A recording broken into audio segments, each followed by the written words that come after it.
Buongiorno ragazzuoli miei, bentornati su MMA Italia. Novità importanti dal versante Till vs Vettori.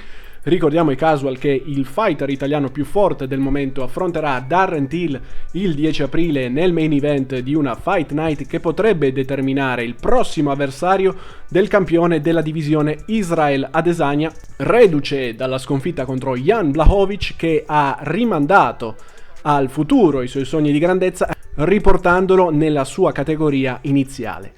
Il numero 5 del ranking affronterà il numero 4 e cominciamo proprio da Darren Till che, nonostante le mascalzonate e i perculamenti sui social, in questo video pubblicato qualche giorno fa sul suo canale parla molto bene di Marvin.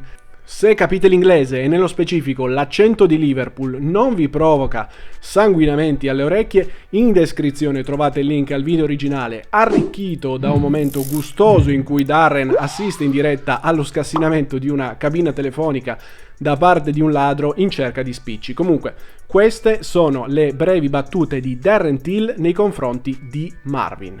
UFC card, looking forward to my fight with Marvin on 10th of April. I think it's going to be a good fight. I think it's technique versus brute strength. I think Marvin is just very tough. I think he works really hard. I think he wants it. I know he wants it because he keeps calling me out on Instagram. And you know, let's just see how much I want it and how good my technique is on the night. If I can school him, I think I can. So I'm looking forward to it. I'm training hard. I'm in my 2 dressing gowns now, black eyes. Just waiting for a little ting, and that's it. Peace out. Vettori invece è stato da poco intervistato da quei bravi ragazzi di Full Reptile. Anche qui, se parlate l'inglese e non avete voglia di leggervi i sottotitoli, andate dritti sul loro canale e iscrivetevi, perché fra le interviste e le analisi tecniche di Dan Hardy, che poverino è stato appena licenziato dalla UFC, si parla di uno dei migliori canali di MMA a livello globale per quanto riguarda la qualità. Comunque, tornando a noi, è un Marvin in gran forma, molto carico, molto sicuro di sé, che parla della situazione delle MMA in Italia, argomento che ha sempre creato molto dibattito, e poi non le manda a dire a Adesanya, Whittaker, Costa e compagnia cantante. Cool, man. Do you still go back to Italy much and train much there? What's the MMA scene like over in Italy? I go back as much as I can. Like last year I went back a little bit less, but I was back for Christmas and New Year's Eve. I had a great time.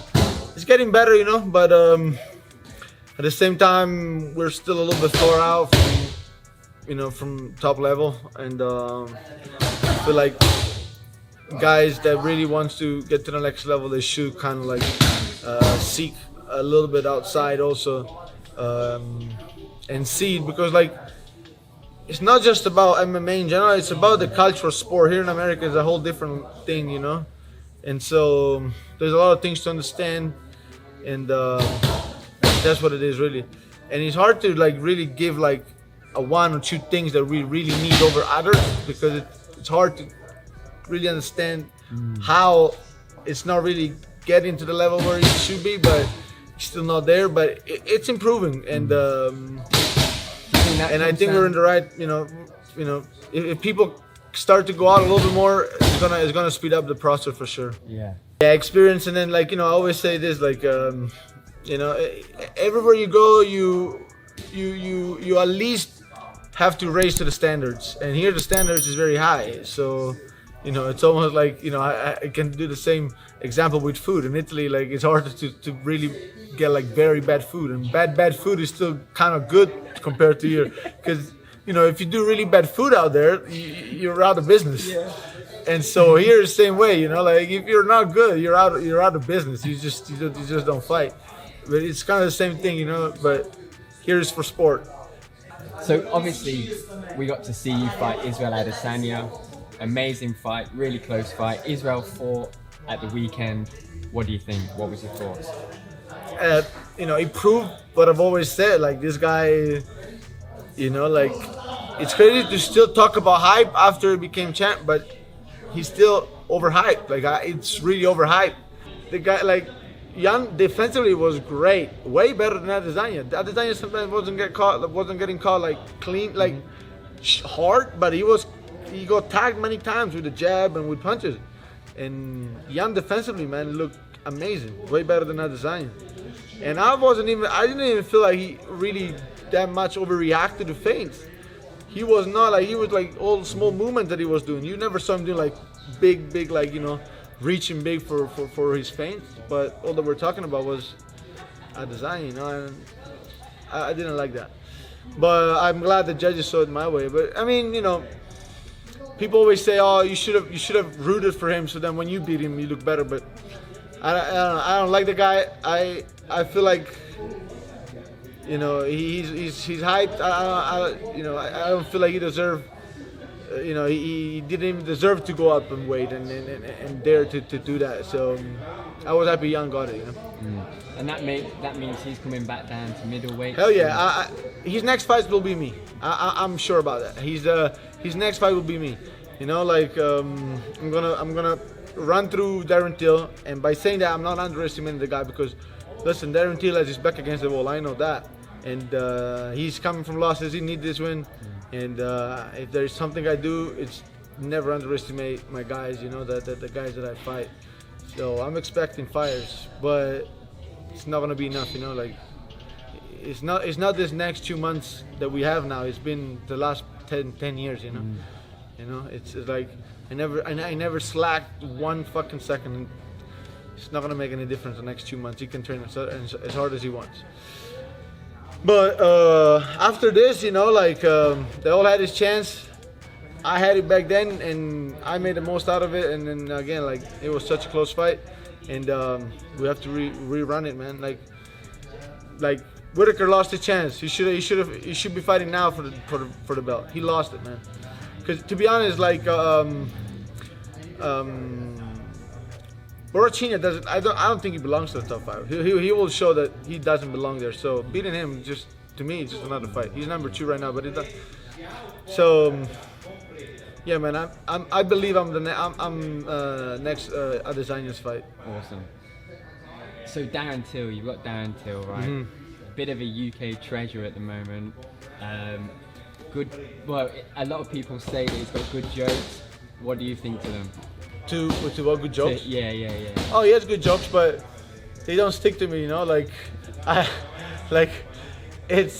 he do the jokes, I bring it back to reality right away, like this. You know, like I don't. You know, like he has his frame of seeing things. I have my own frame of seeing things. I'm not joining his frame. You know. Yeah. I'm not joining his mind, like his way of being funny and friendly. Like to me, it's not funny and it's not fun at all. You know. Like when he's tagging you in all the posts. You know, like tag me as much as you want. I'll bring you back to the fight. That's all I care. You can make fun of me, but I'm gonna walk away with a win. You know. I don't know. Maybe he's gonna like. There's still 5 weeks. I feel like he's gonna wait a little bit longer, but maybe he's gonna start. But I have a few aces on my sleeves, you know. So it's good, man. And at the end of the day, they don't stick to me, man. I'm always gonna bring it back to fight day to make it as real as it comes, because at the end of the day, it's a fight game, and it's not funny in the cage, you know. No. And you know, Darren's actually quite outspoken about how fearful he is before going inside the octagon. Exactly. Is that something that you can Oh, relate for sure. to? Well, like, me being fearful? Hell no, man. I'm in a mission, bro. Like when I go out there, like they can chop off arms, they can chop off legs. Like as much as I'm conscious, I'm gonna keep going, you know. Yeah. So, nah, there's no fear, man. It's all like.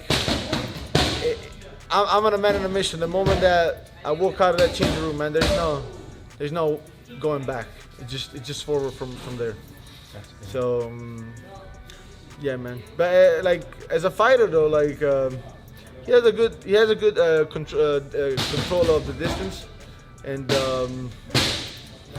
he has a way of like I mean, you can tell he has a great cross and he can hit hard. But at the same time, I see a lot of holes in his game, you know, and a lot of them. And I'm not gonna say them here because I mean, not that it's gonna make any difference, but I don't think it's smart to say them here. But yeah, man, I see a lot of holes, and I'm gonna expose them. What round? I don't know. We'll see. We'll see how game he comes. But I showed like I can go 5 rounds, no problem. But I don't think he's gonna last. I don't think he's gonna last, and I'm really gonna look forward to the finish because I need that finish because that's gonna be my strong argument for the title. Does it annoy you kind of like watching Izzy and Darren kind of like booking fights ahead of the fight? But that's good. That's good because Israel gonna call out that fight. But guess what? I'm gonna come out the winner of that fight. So it's like, okay, you wanted Darren. I just beat Darren. Yeah. That's me. But listen, like I don't even know about Israel like putting pizza all over the places and weighing in like with this bullshit. We don't even do that as much in Italy, but it is what it is. It's an Italian stereotype, and at the end of the day, I think he's throwing hints at me, and it's good. It's good. He shows that, and the fact that he doesn't even want to mention my name, unless they really ask him specifically about me, is good too. It means like he doesn't like it either for one reason or the other. Like he doesn't make any advertisement for me or anything, but like. Unfortunately for him, I'm there, man. I'm right there, so you can't hide for that long. Ed eccoci alla fine del video. Se vi è piaciuto mettete mi piace, se non vi è piaciuto mettete non mi piace, ditemi la vostra nei commenti, iscrivetevi, attivate la campanella, insomma le solite cose, e se volete aiutare davvero il canale date un'occhiata ai link nel commento in evidenza con Patreon, tramite il quale potete donare 3 euro all'anno per avere ancora più contenuti sulle MMA in italiano, e NinjaBet, lo sponsor del canale, che come potete vedere dalla mia dashboard in 2 mesi mi ha portato in saccoccia più di 400 euro. Non sono cifre che ti cambiano la vita, ma comunque schifo non fanno. Nel link trovate tutte le info, in questo caso parlo solo di match betting e potete iscrivervi gratuitamente al servizio per provare un bonus senza spendere un euro in alcun abbonamento, portarvi a casa circa 9 euro e capire il meccanismo. In ogni caso, anche con gli abbonamenti a pagamento, ricordatevi che non è gioco d'azzardo e che gli unici rischi sono nell'errore umano, ovvero nelle vostre cappelle personali. Quindi leggete bene le guide, sono abbastanza chiare, anzi chiarissime, secondo me. Comunque meglio leggerle e rileggerle perché il rischio di sbagliare c'è sempre. Come vedete qua, io ora sto facendo il bonus seconda fase di William Hill, che è considerato uno dei più complessi, e effettivamente all'inizio ho fatto un po' di fatica a capire il meccanismo, ma grazie all'assistenza del forum ho capito che ero io ad avere problemi di comprensione e sono riuscito comunque a piazzare le giocate giuste nei tempi previsti e portarmi a casa già per 2 settimane il bonus ricorrente da 25 euro, circa 10-15 euro di guadagno netto. Tutte le info come sempre nei link qua sotto nel commento in evidenza. Per il resto vi saluto, vi ringrazio e alla prossima. Ciao!